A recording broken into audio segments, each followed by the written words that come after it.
을 읽었습니다. 오늘 말씀에 두 절밖에 안 되지만 누구든지, 무리와 제자들을 불러서 예수님 말씀하시는 거예요. 누구든지 나를 따라오려거든, 누구든지 부자만 따라와라, 아픈 자만 따라와라 말씀하시지 아니하고 누구든지 나를 따라오려거든 자기를 부인하고 자기 십자가를 지고 나를 따를 것이니라. 주님 말씀하셨어요. 주님이 십자가 지신 날 오늘 나에게 하시는 말씀으로 받으시면 좋을 것 같아요.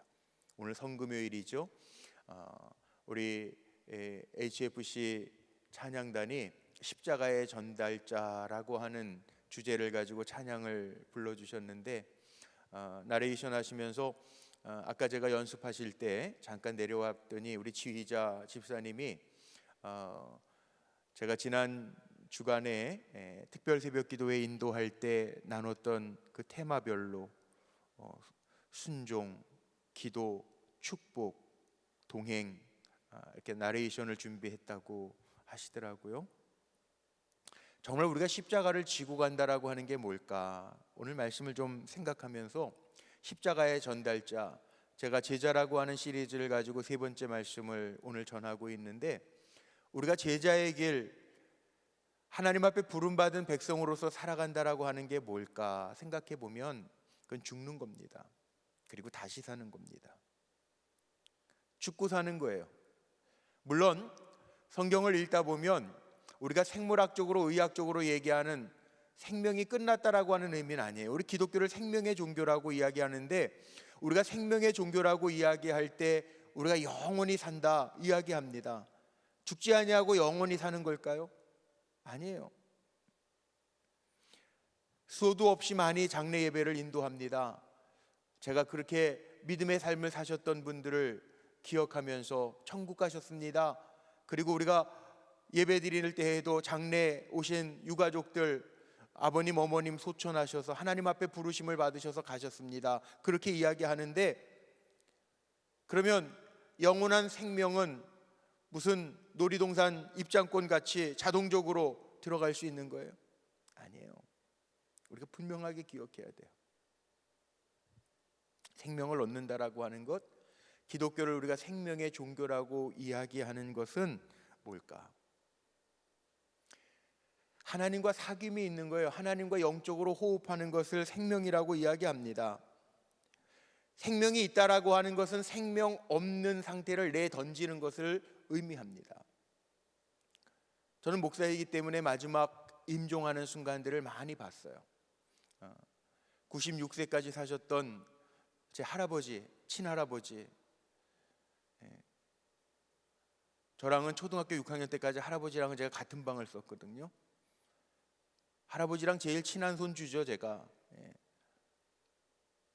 할아버지 마지막 돌아가실 때에도 제가 시골에서 목회할 때인데, 서울에 대학원 다니느라고 잠깐 올라왔을 때 할아버지 곁에서 잘 때예요. 할아버지 96세, 아버지 집이죠. 아버지 집에서 할아버지 편찮으셔서 누워 계실 때, 곡기를 16일 보름 넘게 못 드셨어요.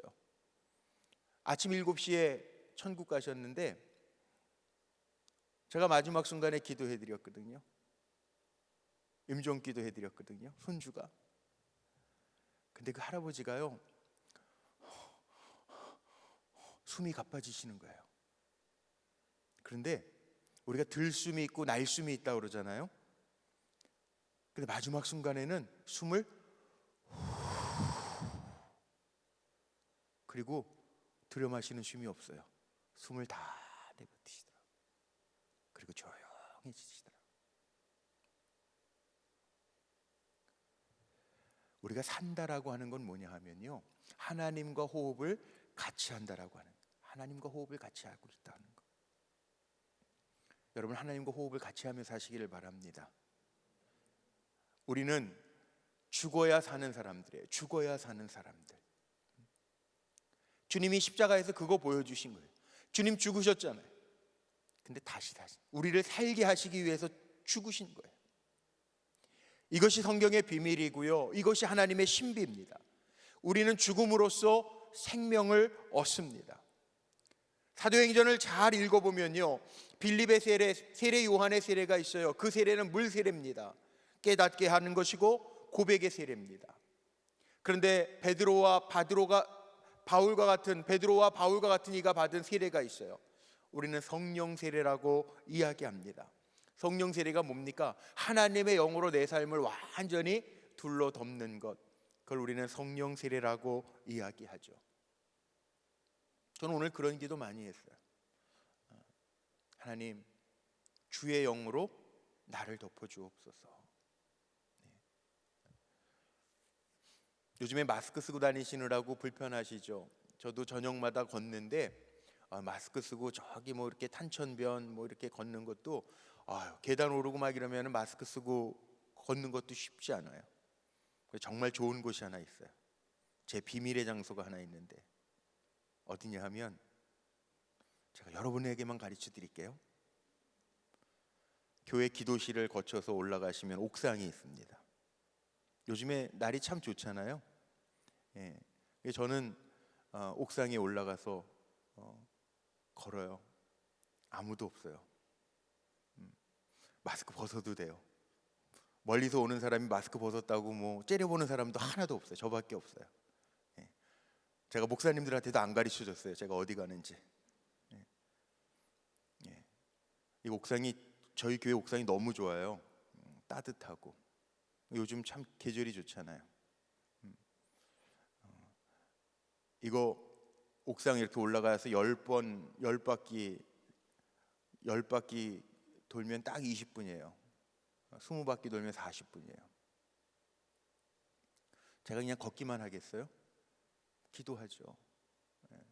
교회를 위해서 기도하는데 교회 꼭대기 가서 기도하니까 너무 좋더라고요. 교회를 위해서 기도해요. 오늘도 기도하면서 걸었어요. 무슨 기도했을까요? 오늘 성금요일인데, 주님, 하나님의 영으로 나를 덮어주옵소서. 하나님의 영으로 이 교회를 덮어주옵소서. 하나님의 영으로 우리 성도들을 덮어주옵소서. 그렇게 기도했더니 아까 찬양하는 순간에요, 아마 여러분들도 느끼신 분들이 있는지 모르겠는데, 주님의 보혈의 피가 뚝뚝 강단에서부터 흘러나오는 게 이게 보여지고 느껴지더라고요. 갑자기.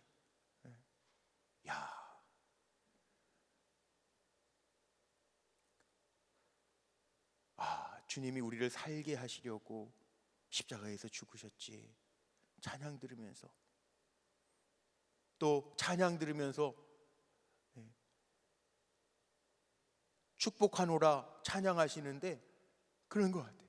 하나님이 우리를 축복의 통로로 삼으신다고 그랬지. 제가 몇 년 전서부터 기도하던 그 기도가 또 불현듯이, 하나님 맞아요, 우리 불꽃교회가 축복의 통로인데, 강단에서 찬양할 때, 말씀이 선포될 때 치유되고 회복되는 은혜의 역사가 임하게 하여 주옵소서. 기도하게 되더라고요. 내가 죽는다라고 하는 게 뭡니까? 하나님의 영으로 둘러 덮어주신다는 거. 하나님의 영으로 둘러 덮어주신다는 거. 오늘 제가 그 기도했거든요. 우리 사랑하는 성도님들,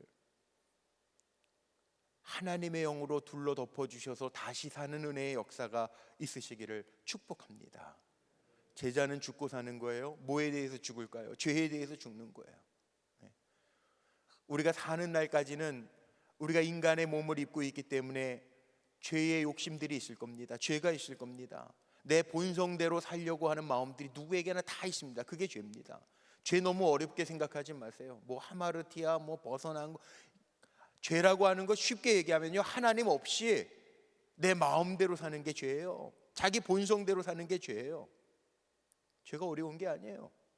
내버려두면 죄 짓는 게 우리 인간들이에요. 근데 우리는 하나님의 영으로 둘러 덮었잖아요. 출애굽기 32장 말씀에 보면요, 이스라엘 백성들이 뭐예요? 하나님이 지금까지 인도하신 백성인데도 불구하고요, 출애굽기 32장 1절 2절 한번 보세요. 모세가 하나님과 대면할 때 밑에 땅에서는요, 무슨 일이 일어납니까? 이스라엘 백성들이 우리를 위하여 신을 만들어 달라 아론에게 부탁하고요, 황금 송아지를 만들어요. 그 신이 뭡니까? 우리를 위하여, 우리의 신이라는 거예요. 우리의 신. 아론이 그러죠. 너희를 위하여 신을 만들었다는 거예요. 그 생명이 없어요. 호흡이 없어요. 살아있지 않아요. 그런데 우리가 믿는 하나님은요, 살아계신 하나님이에요. 오늘도 우리를 사랑하셔서 우리를 살게 하시려고 예수님의 십자가, 나의 죄의 문제를 주님이 대신 감당하신, 아까 영상 보면서 그 찬양하시더라고요. 주님은 죄가 없으시잖아요. 하늘 영광도 버리고 오셨잖아요.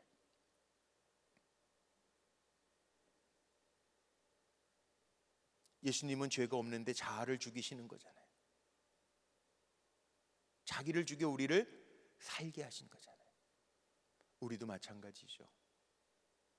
우리가 십자가의 전달자가 된다면 우리도 육의 몸을 입고 살지만 주님, 내 본성대로 살지 않게 하시고 나를 위하여 신을 두지 않게 하시고 살아계신 하나님과 호흡하면서 주님과 함께 살게 하옵소서. 주의 영으로 나를 덮어주옵소서. 기도하는 가운데 내가 죽고 주님이 사는 역사가 우리 성도님들의 삶 속에 임하시기를 주님의 이름으로 축복합니다. 사도 바울이 우리에게 교훈하는 게 뭔지 아세요? 사도 바울은 자기가 고난당하고 죽는 것 같지만 자기가 죽음으로, 자기가 고난당함으로 많은 사람들에게 복음을 전하고 살게 하는 일들을 이룹니다. 이게 사도 바울이었어요.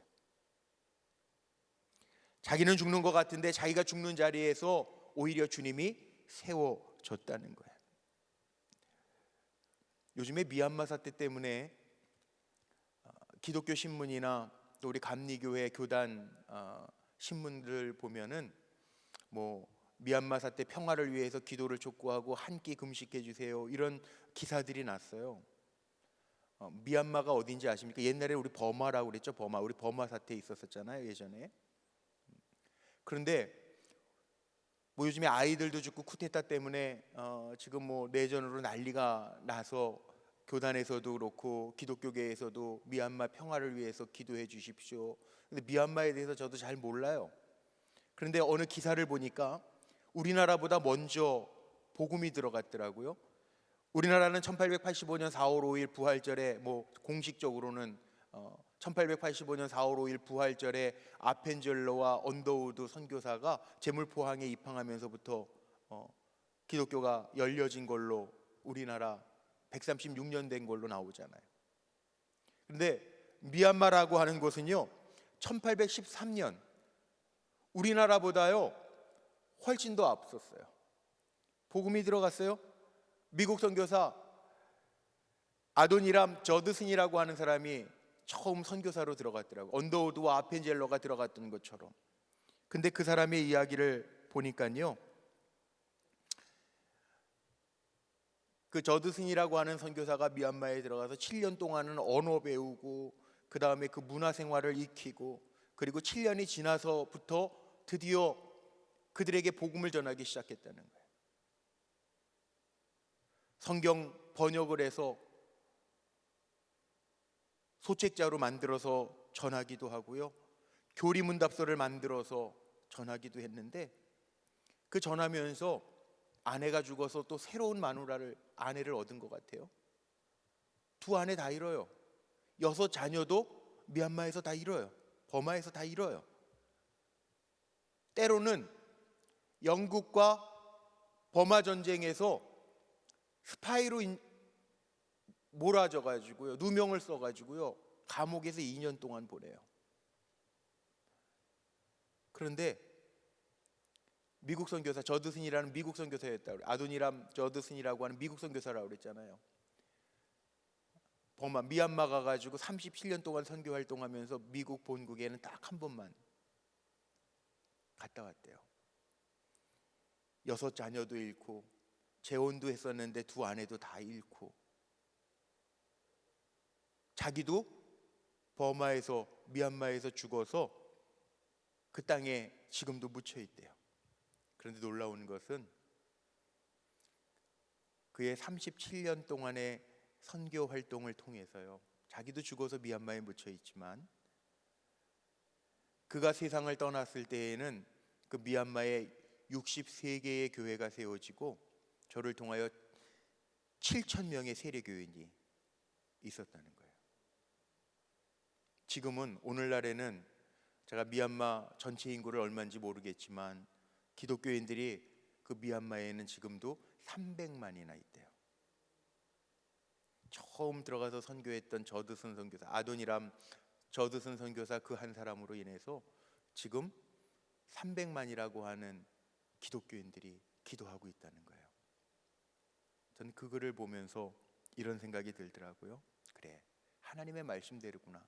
하늘의 밀알이 땅에 떨어져 썩어지니까 많은 열매를 내잖아요. 우리도 마찬가지입니다. 오늘 찬양의 주제가 십자가의 전달자잖아요. 우리도 주와 함께 죽고 정말 썩어지면 하나님 우리를 통해서 많은 열매를 거두게 하실 줄로 믿습니다. 그러니까 오늘 성금요일 주님의 십자가와 내가 무슨 상관이 있는가가 아니라 나도 주님처럼 십자가에서 죽고 주와 함께 사는 것, 이게 기독교 아닙니까? 십자가 다음에 부활 아니에요. 내가 십자가의 전달자가 되어 내가 축복의 통로가 되어 주님처럼 내가 죽어질 때, 죄에 대하여 죽고 자아에 대하여 죽을 때, 그런 기도 참 많이 돼요. 내가 정말 죽었는가 십자가에서. 오늘 우리 교육자 회의하면서도 어느 권사님 오늘 큐티 시간에 나눔 그렇게 하더라고요. 죽었는 줄 알았는데, 늘 내가 예수 믿고 죽었는 줄 알았는데 생각해보면 다 내가 살아있다. 내가 살아있어서 화도 내고 내가 살아있어서 내 방법대로 막 살아가고, 그런 간증하시더라고요. 진짜 성도는 우리가 이렇게 성금요일 지나면서 십자가에서 나를 위하여 주님이 죽으셨다 그러면 주님과 같이 죽는 거잖아요. 사도 바울이 그 고백하잖아요. 십자가에서 죽었대잖아요. 그리고 다시 사는 거예요. 우리 그리스도인들은 그래서 새로운 피조물이에요. 저와 여러분이 십자가의 전달자가 되어 참 제자가 되어, 제자의 길은 죽고 사는 거거든요. 완전히 죽어야 돼. 그래야 나를 통하여 하나님의 능력과 생명력이 흘러가는 거예요. 저나 여러분이 십자가의 전달자가 되시기를 주님의 이름으로 축복합니다. 정말 내가 죽고 내 안에 예수가 사시는 은혜를 날마다 경험하며 승리하시기를 주님의 이름으로 축복합니다. 우리 기도하시기 전에 찬송가 149장 함께 찬송하고 기도할까요? 주 달려 죽은 십자가, 우리 같이 찬송하죠.